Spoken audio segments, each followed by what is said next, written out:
¿Cómo ser una iglesia saludable? Es el tema que vamos a estar estudiando hoy. Estaremos en Hechos capítulo 2, versículo 42, para que pueda buscarlo. Me acompañe. En su Biblia leeré para ustedes de la Nueva Versión Internacional. ¿Cómo ser una iglesia saludable? Nosotros queremos ser una iglesia saludable porque lo que es saludable crece. La salud trae crecimiento y queremos crecer como iglesia no para tener más números, para ser más numerosa, sino porque hay personas que no conocen de Cristo. Y nosotros queremos que más personas conozcan de Cristo y sean transformados por su gracia como nosotros estamos siendo transformados. Amén. Entonces nosotros queremos crecer como iglesia. Y una iglesia que crece debe ser una iglesia saludable. Y la iglesia del primer siglo es una iglesia que crecía. Dios añadía, dice la Biblia, los que habían de ser salvos. Crecía.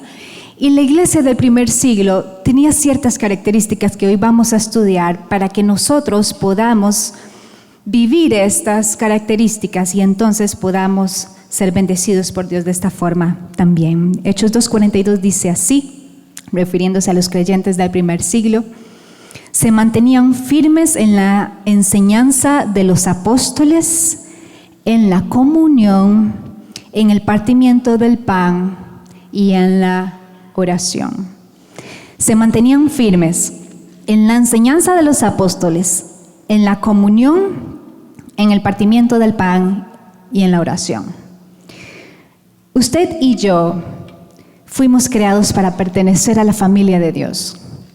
Dios no necesitaba una familia, Dios quería una familia. Me encanta Efesios 1:5, leo para ustedes de la Nueva Traducción Viviente, porque dice: Dios decidió de antemano adoptarnos como miembros de su familia al acercarnos a sí mismo por medio de Jesucristo. Eso es precisamente lo que Él quería hacer y le dio gran gusto hacerlo. Me encanta este versículo, me encanta Efesios 1, 4 y 5. Pero el 5 dice que Dios de antemano, porque quería, no porque lo necesitaba, porque quería una familia, Él nos adoptó como miembros de su familia al acercarnos a sí mismo por medio de Jesucristo. Él quería una familia, y como somos parte de la familia de Dios, la Biblia es muy clara que al poner nuestra fe en Jesús, Santiago 1:18 dice: además quiso que fuéramos sus hijos. Por eso, por medio de la buena noticia de salvación, nos dio una vida nueva. A través de Jesús somos parte de la familia de Dios. Entonces Dios nos creó para ser parte de su familia. Todos los creyentes en Cristo, las personas que han puesto su fe en Jesús alrededor del mundo, la iglesia global, que se le conoce como la iglesia universal, el cuerpo de Cristo, es la familia de Dios. Pero en el Nuevo Testamento vemos de que la iglesia creció con un modelo, la iglesia local. Y la iglesia local es la comunidad de creyentes, como esta iglesia, Ciudad de Dios, es una iglesia local, una comunidad local. Es una comunidad de creyentes en un lugar específico donde se reúnen a buscar de Dios, a adorar a Dios, estudiar las Escrituras y servirnos unos a otros. Por ejemplo, como analogía, cuando nace un bebé, automáticamente es parte de la familia de todos los seres humanos. Pero todo bebé necesita una familia específica para poder crecer sano y fuerte, una familia que lo cuide. Espiritualmente pasa lo mismo. Cuando ponemos nuestra fe en Jesús, pasamos a ser parte de la familia global de Dios que está en todo el mundo, todos los creyentes que en este momento o hace unas horas o dentro de unas horas estarán reuniéndose como usted y como yo. Pero también necesitamos ser parte de una familia específica que nos pueda cuidar, en donde podamos ser nutridos, crecer fuertes y ser las personas que Dios quiere que seamos. La iglesia es el plan de Dios y siempre ha sido el plan de Dios para llevar a cabo sus propósitos. Nosotros somos llamados a pertenecer a la iglesia de Dios, la gran familia de Dios, pero también pertenecer a la iglesia local. En la Biblia no encontramos llaneros solitarios. No encontramos ermitaños espirituales aislados de otros creyentes. Seguir a Jesús implica ser parte de su iglesia. la iglesia global, pero también ser parte de la iglesia local. El Nuevo Testamento da por sentado que los creyentes eran miembros de una congregación local. La Biblia dice que ellos iban al templo y se reunían en casas. Eran pequeñas congregaciones y se reunían, como ya lo vimos, para estudiar las Escrituras, la enseñanza de los apóstoles, partir el pan, la comunión y orar. Pero entonces en el Nuevo Testamento se da por sentado que los seguidores de Cristo eran parte de una iglesia local. No eran ermitaños, cristianos ermitaños. Eso no existe en el Nuevo Testamento. Seguir a Jesús implica ser parte de una iglesia local. De hecho, no podemos madurar como Dios quiere que maduremos espiritualmente sin ser parte de una iglesia local. ¿Sabía usted que en el Nuevo Testamento la frase unos a otros se encuentra más de 50 veces en el Nuevo Testamento, refiriéndose a la vivencia de la iglesia, y que no podemos cumplir eso unos a otros si no somos parte de una iglesia local? ¿Cuántos dan gracias a Dios por Ciudad de Dios? ¿Para cuántos ha sido Ciudad de Dios una bendición y les ha ayudado a crecer? Damos gracias a Dios por eso. Pero entonces la Biblia dice que tenemos que perdonarnos unos a otros, enseñarnos unos a otros, consolarnos unos a otros, tolerarnos unos a otros. Y usted diga, hay que tolerarnos unos a otros, ser pacientes unos con otros, honrarnos unos a otros, aceptarnos unos a otros, amarnos unos a otros, servir unos a otros, amonestarnos unos a otros. Esto es membresía bíblica. Si usted no lo practica, usted no es miembro. La Biblia, cuando uno examina la iglesia del primer siglo, se era miembro. No se era una persona que estaba solamente viendo y observando, nada más asistía y ya. No, estaban comprometidos. Ser parte de la iglesia global y ser parte de la iglesia local implica compromiso. Si no, usted no es miembro. Y la Biblia habla de miembro. Es más, cada uno de nosotros somos miembros del cuerpo de Cristo, cada uno con una función especial. Pero la Biblia no habla sobre meros asistentes a un culto, por ejemplo, sino un miembro de iglesia, alguien que toma una responsabilidad, porque desde el Nuevo Testamento los creyentes estaban comprometidos con Cristo y comprometidos unos con otros. No existe el cristianismo de que mi relación es solo con Dios, es solo vertical. Eso no existe, usted no está viviendo la fe cristiana. La fe cristiana se vive de forma vertical, mi relación con Dios, y de forma horizontal, mi relación con los demás. La fe cristiana está diseñada para vivirse con otros. La iglesia local. Hay una diferencia entre ser un mero asistente y un miembro de iglesia. Como les decía, si uno examina la iglesia del primer siglo, se habla de miembros, personas comprometidas, y pronto vamos a ver cuáles son esos compromisos que la hacía saludable y por eso crecían. Un mero asistente a un miembro de iglesia. Bueno, el segundo está comprometido con la iglesia. El que es miembro está comprometido con la iglesia, con quién es ella y con lo que hace. Los que solo asisten son espectadores y los miembros están involucrados. Los asistentes son consumidores. Los miembros son contribuyentes en la construcción del ministerio y de lo que Dios quiere hacer.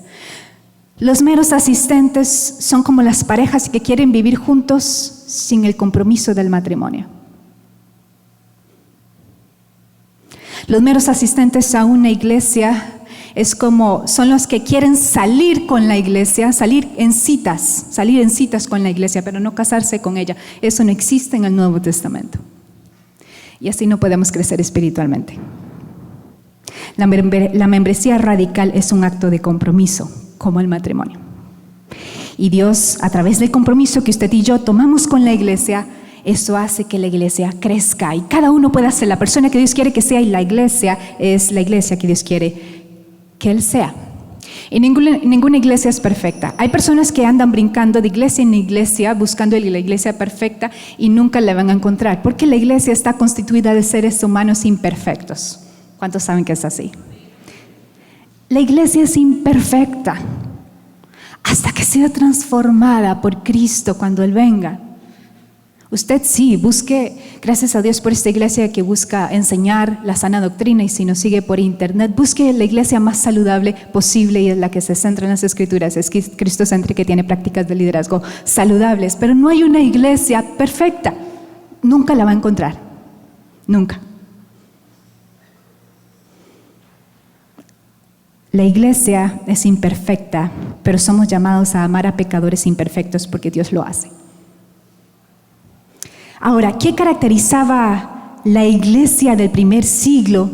Entendiendo que este es el plan de Dios, no hay otro plan. Dios lleva a cabo sus propósitos a través de la iglesia. Bueno, ¿qué caracterizaba la iglesia que la hacía saludable y por lo tanto crecía? Número 1, se comprometía con depender del poder de Dios. Porque esto no es obra humana. Sí, Dios lleva a cabo sus propósitos con el ser humano, es una cooperación, pero la iglesia es un organismo, no es una organización, es un organismo. Porque Jesús les dio una instrucción a sus discípulos que se quedaran queditos esperando la promesa del Padre, el Espíritu Santo, la venida del Espíritu Santo, porque antes el Espíritu Santo no estaba dentro de las personas, estaba sobre las personas. Pero al venir el Espíritu Santo, lo vemos en Hechos 1:8, la iglesia, ¿cuándo nace la iglesia? Pregunta. Esto es importantísimo, historia de la iglesia. ¿Cuándo nace la iglesia como tal? En el Pentecostés. La iglesia nace en el Pentecostés. Cuando desciende el Espíritu Santo, les llena de poder, porque Jesús dijo, y recibirán poder, ¿para qué? Para ser testigos. No podemos vivir la vida como seguidores de Cristo y ser iglesia sin el poder de Dios. La iglesia del primer siglo, y nosotros reconocemos que no podemos ser iglesia y no podemos hacer nada sin Él. ¿Cuántos saben que es así? Jesús dijo, separados de mí no pueden hacer nada. El Espíritu Santo en nosotros nos da el querer y el poder para hacer su voluntad. Y solo a través del Espíritu Santo podemos cumplir la misión que Él nos ha dado a todos: ser y hacer discípulos. En Hechos 1:4 vemos que la Biblia dice, y por cuestión de tiempo no puedo leer, pero le dejo de tarea que lo haga. Hechos 1:4 dice que todos los que estaban esperando la promesa del Padre fueron llenos del Espíritu Santo. Como Dios quiere llenarnos hoy, llenos del Espíritu Santo. ¿Cómo mostramos todos, hombres y mujeres, llenos del Espíritu Santo? ¿Cómo demostramos nuestra dependencia de Dios, del poder de Dios? A través de la oración. Nosotros tenemos semanas de oración, estamos culminando una semana de oración porque reconocemos que no podemos sin Él. Y cuando oramos, demostramos nuestra dependencia de Él. ¿A quién quiere Dios llenar de su Espíritu Santo? Pregunta, ¿a quién? ¿A las personas que predican? ¿O a todos? A todos. ¿A quién quiere Dios usar? A todos. Me encanta, y voy a leerles Hechos 2:14-21, la Nueva Traducción Viviente. Y pongo en contexto el pasaje.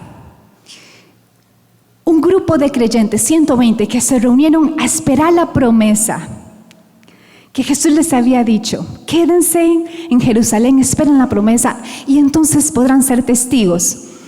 Entonces podrán ser efectivos en el cumplimiento de la misión. El Espíritu Santo viene, Hechos 2, viene sobre ellos, les llena de poder, comienzan a hablar en otros idiomas. Otras personas que estaban cerca los oyen hablar en otros idiomas, creen que están borrachos, y entonces, ya llenos del Espíritu Santo, dice la Biblia, les leo la Nueva Traducción Viviente. Entonces Pedro dio un paso adelante junto con los otros 11 y gritó a la multitud: escuchen con atención todos ustedes, compatriotas judíos y residentes de Jerusalén, no se equivoquen. Estas personas no están borrachas, como algunos de ustedes suponen. Las 9 de la mañana es demasiado temprano para emborracharse. Esto es un chiste. Es demasiado temprano para que un bar esté abierto. No, lo que ustedes ven es lo que el profeta Joel predijo hace mucho tiempo, y me encanta lo que Pedro va a citar, está citando a Joel, al profeta Joel. En los últimos días, dice Dios, derramaré mi espíritu ¿sobre quién? Sobre toda carne. Algunas traducciones dicen sobre toda la gente. Sus hijos e hijas profetizarán, sus jóvenes tendrán visiones y sus ancianos tendrán sueños. En esos días derramaré mi espíritu aún sobre mis siervos, hombres y mujeres por igual, y profetizarán, y haré maravillas arriba en los cielos y señales abajo en la tierra, sangre y fuego y nubes de humo. El sol se oscurecerá y la luna se pondrá roja como la sangre antes de que llegue el grande y glorioso día del Señor, pero todo el que invoque el nombre del Señor será salvo. ¿A quién quiere Dios llenar de su Espíritu Santo? A todos. ¿Ahí está excluido a alguien? No. La Biblia dice jóvenes y ancianos, hombres y mujeres. ¿A quién está excluyendo? A nadie. Dios quiere llenar de su Espíritu Santo a todos y a todos los quiere usar por igual. Tal vez si usted me dice, bueno, ¿y qué me dice de 1 Corintios 14, 34 y 35, cuando Pablo dice que la mujer guarde silencio, que no enseñe? Voy a contestar la pregunta, porque ya me la han hecho algunas veces aquí y personas del extranjero. Bueno, es importante aclarar esto, porque si no, usted se puede perder de una promesa que es para usted. Esta instrucción es parte de una transición cultural en el momento. Es una transición debido a una realidad cultural, dentro de un proceso de cambio cultural, mientras que la semilla del Evangelio germinaba y crecía y producía los cambios que debía de producir. Le voy a explicar. En la sociedad judía, a la mujer no le era permitido estudiar la Torá. Solo el hombre podía hacerlo. A las mujeres no se les permitía aprender a leer. En ese momento la mujer era analfabeta. Si usted nació mujer en ese momento en la sociedad judía, no le tocaba esta educación. ¿Por qué? Porque si usted nació mujer, su rol era buscar un hombre que la cuidara y usted cuidara a sus hijos. Eso era lo que se esperaba en la cultura judía en ese momento. Pero en el Nuevo Testamento, si uno explora el Nuevo Testamento, comienza un movimiento de igualdad al cual Pablo le hace eco en Gálatas 3:28, pronto lo voy a leer, que no podía instituirse completamente, inmediatamente, porque las condiciones de la cultura no lo permitían. La mujer no sabía leer, no podía estudiar la Torá, que era lo que se estudiaba en las sinagogas, sino que era el esposo el que le enseñaba. Debido a que no podían leer, no podían estudiar la Torá, no podían enseñarla, porque si enseñaban, iban a inventar algo, iban a enseñar de algo que habían inventado, no iban a poder enseñar la Torá.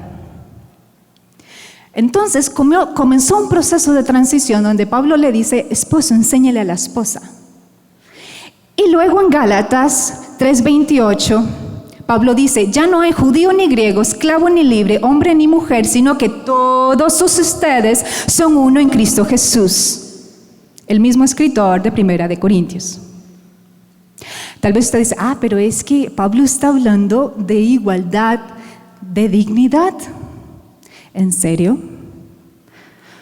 Pablo está hablando ahí de igualdad de privilegios ahora en Cristo. Porque si fuera dignidad, entonces diríamos, solo el judío como pueblo de Dios puede servir a Dios, no el gentil. O, salado el judío, no recibió a Cristo, entonces ahora el gentil. O, los ricos se sientan de este lado y los pobres se sientan de este lado, porque, bueno, es solo igualdad de dignidad. O, los esclavos no pueden servir a Cristo, solo los libres. No tiene ningún sentido. Pablo está hablando y está comenzando en el Nuevo Testamento un proceso de cambio cultural y un movimiento de igualdad, de dignidad y de privilegios. Lo que Pablo está diciendo, todos pueden disfrutar de la comunión unos con otros. Todos pueden disfrutar del servir al Señor. Entonces, en ese momento, para responder la pregunta de las personas que lo han hecho, en ese momento la mujer no podía enseñar porque no sabía leer. Pero la semilla del Evangelio, y por lo tanto no podía estudiar, pero la semilla del Evangelio fue sembrada para que a través de los siglos fuera regada y germinada, y hoy, gracias a Dios, la mujer puede enseñar. ¿Cuántos dan gracias a Dios por eso? Entonces sí, aunque hubiera sido muy lindo estar en los tiempos de Jesús y verlo cara a cara, yo prefiero estos tiempos porque tengo el Espíritu Santo en mí y puedo enseñar. Gloria a Dios por eso. Bien, entonces, ¿a quién quiere Dios llenar de su Espíritu Santo? A todos, hombres y mujeres. ¿A quién quiere Dios usar? La Biblia dice a los jóvenes y ancianos. Así que usted no me diga, estoy muy joven. O no me diga, estoy muy viejo. Dios quiere usarte. Nunca es tarde, ¿sí? Esto es un día para esperanza. Dios quiere usarte. Entonces, número 1, una iglesia saludable es la que está comprometida con el depender, la dependencia del poder de Dios, del Espíritu Santo. Número 2, cuando nos comprometemos con la palabra. La palabra, esto es una iglesia que ama las Escrituras, porque solo la verdad nos hace libres. Ninguna persona, ninguna teoría humana puede hacerte libre como la verdad de Dios y Jesucristo. ¿Cómo nos comprometemos con la palabra? Al leerla, al estudiarla, al meditar en ella, al memorizarla. Y Ciudad de Dios tiene un programa que nos ayuda a crecer en nuestro conocimiento de la Biblia, en nuestro conocimiento de quién es Dios, y nos ayuda para madurar y crecer espiritualmente. Se llama Sanidad de las Naciones. Es un discipulado diseñado para llevarle desde un punto donde usted conoce el ABC del Evangelio a un punto donde usted puede servir y ser la persona, todo lo que Dios le creó para que fuera. Entonces nosotros nos comprometemos con la Biblia, con nuestro estudio personal, nuestro aprendizaje personal uno a uno con la Biblia, pero también cuando la aprendemos juntos. Esto es lo que Dios quiere para nosotros. Número 3, cuando nos comprometemos con amarnos genuinamente. La iglesia del primer siglo se caracterizaba porque se amaban genuinamente. Y si usted estudia el Nuevo Testamento, bueno, de hecho toda la Biblia se resume en amar a Dios y amar al prójimo. Ese es el resumen de la Biblia. Pero el amor por sobre todas las cosas, ¿cómo lo hacemos? Bueno, se conoce como... Lo hacemos a través de la comunión. A través de la comunión, se conoce como coinonía. Comprometernos con los demás así como nos comprometemos con Cristo. La Biblia dice, respeten a todos y amen de manera especial a los miembros de la iglesia. Dios espera que amemos a todos los seres humanos, pero en especial a los hermanos de la fe. ¿Cómo les amamos? Respetándoles, honrándoles con nuestro trato, ayudándoles en sus necesidades. Si usted conoce a alguien que está pasando por alguna necesidad física de algún tipo, atendiendo esa necesidad es una forma de amar. ¿Cómo amamos? Como la iglesia del primer siglo, protegiendo la unidad, porque Dios se mueve en la unidad. En el momento en que usted y yo somos parte de una conducta que promueve la división, no estamos actuando dirigidos por Dios. La Biblia dice que una casa dividida no puede prevalecer. Tenemos que desarraigar de nosotros cualquier actitud o conducta que lleva a la división, los chismes, la murmuración, que todo eso Dios tiene que trabajar en nosotros, que no ayuda a la unidad, porque Dios se mueve en la unidad, no en la división. Y cuando somos parte de la división, nos hemos aliado con el diablo. Tenemos que buscar proteger la unidad, porque Dios se mueve en la unidad. Dios quiere que su familia sea fundamentalmente conocida por el amor que se tienen entre sí, porque al final, según Jesús en Juan 13:35, es por el amor entre nosotros que el mundo va a ver que de verdad somos sus discípulos. Aprender a amar a pesar de las diferencias, a proteger la unidad. Una de las mejores expresiones de amor es el tiempo. Dedique tiempo, atienda a personas, escúchelas. Con solo escucharlas, usted está amando. Cuarto, nos comprometemos con reunirnos juntos. La iglesia del primer siglo se reunía en templos y en grupos. en grupos en casas, para orar juntos, adorar a Dios juntos, y es lo que estamos haciendo y amamos hacer en Ciudad de Dios. Y al perseverar en la oración, buscando a Dios, Dios nos bendice. Y quinto, termino, cuando nos comprometemos a servir. A cada creyente enseña la Biblia que Dios le dio un don, una capacidad espiritual especial. No para servirse a sí mismo, sino que la función es servir al cuerpo de Cristo para ayudar a edificarle, llevarle a la madurez. Si usted no ha descubierto cuál es el don que usted tiene, al menos uno, no me diga que no tiene uno, lo tiene que descubrir, es para que lo ponga en práctica, para que lo pueda ejercer ese don y entonces juntos crecer como iglesia, la iglesia de Cristo y la iglesia universal. Crecemos como iglesia cuando nos comprometemos a usar nuestros dones en la iglesia. Descubra su don. ¿Cómo? Involúcrese en el ministerio. Así usted se va a dar cuenta si es bueno cantando o si es bueno con los niños. O usted dice, no, definitivamente no puedo trabajar con niños. Voy a servir en Hola. Descubra cuál es el don que Dios le ha dado. Ejérzalo y usted va a llenarse de gozo. Termino. La invitación para formar parte de la familia de Dios es abierta a todos.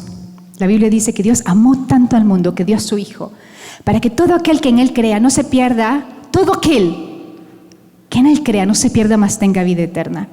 Y la Biblia dice, todos ustedes son hijos de Dios mediante la fe en Cristo Jesús. Gálatas 3:26. Si usted quiere ser parte de la familia de Dios, hoy es el día para hacerlo. Y no es suficiente decir que la familia de Dios es importante para nosotros. Tenemos que demostrarlo. ¿Cómo lo puede demostrar? Bueno, dedique tiempo, sus recursos, su conocimiento, sus finanzas, su energía para servir a otros. Dios quiere usar al hombre, a la mujer, al joven y al anciano. Todos tienen un lugar en la iglesia universal y en Ciudad de Dios. Yo estoy agradecida con el Señor por Ciudad de Dios, por la iglesia local, y yo creo que Dios quiere llevarnos a mayores cosas y Dios quiere que usted sea parte de eso que Dios está trayendo. Amén. Le invito a estar en pie. Para las personas que dicen, yo necesito a Jesús, yo le invito a hacer esta oración conmigo. Diga así: Jesús, te necesito. Hoy yo decido poner mi confianza en ti. Dame la salvación, dame la vida eterna. Me arrepiento de mis pecados. Sálvame. Quiero conocerte, ayúdame a conocerte. Cumple tu propósito en mí. En el nombre de Jesús. Amén. Quisiera saber quién hizo esta oración conmigo para poder saludarle, que pueda levantar su mano para poder saludarle. Dios te bendiga, Dios te bendiga. Gracias. ¿Alguien más? Atrás, Dios te bendiga. Gracias. ¿Alguien más hizo esta oración conmigo? Muy bien. Nosotros como comunidad de fe les felicitamos con este aplauso. Esta es una decisión trascendental. Ahora son parte de la familia de Dios y nosotros parte ahora de su familia. Ciudad de Dios quiere ayudarles a crecer espiritualmente. Si disponen de unos minutos, al final, a mi mano izquierda, tenemos una sala de recepción, donde quisiéramos conocerle personalmente y poder contarle cómo Ciudad de Dios puede ayudarle a crecer espiritualmente, porque Dios quiere que cada uno de nosotros crezcamos para ser como Jesús y crezcamos como iglesia. Amén. Vamos a hacer una oración final. Señor, te damos gracias por este tiempo juntos. Gracias por tu palabra porque es buena. Nos has recordado, Señor, que tú nos creaste para ser parte de tu familia. Gracias por Jesús, gracias por la salvación, gracias por la iglesia global, por la iglesia universal. Oramos por todos los creyentes en todo el mundo, Señor, para que nos ayudes que podamos perseverar en nuestra fe. Te damos gracias por Ciudad de Dios, la iglesia, nuestra iglesia local. Hoy nos comprometemos con nuestro crecimiento espiritual y nos comprometemos, Señor, con ser miembros, con ser parte de la familia en la cual tú nos has puesto. Ayúdanos, enséñanos a amarnos unos a otros como tú quieres que nos amemos. Ayúdanos a que podamos edificarnos unos a otros y crecer juntamente en nuestro discipulado, a servirnos unos a otros, a depender de tu Espíritu Santo. Llénanos de tu Espíritu Santo, Señor. Queremos ser efectivos en la misión que tú nos has dado a cada uno y como congregación. Y a ti sea toda la gloria, en el nombre de Jesús. Amén.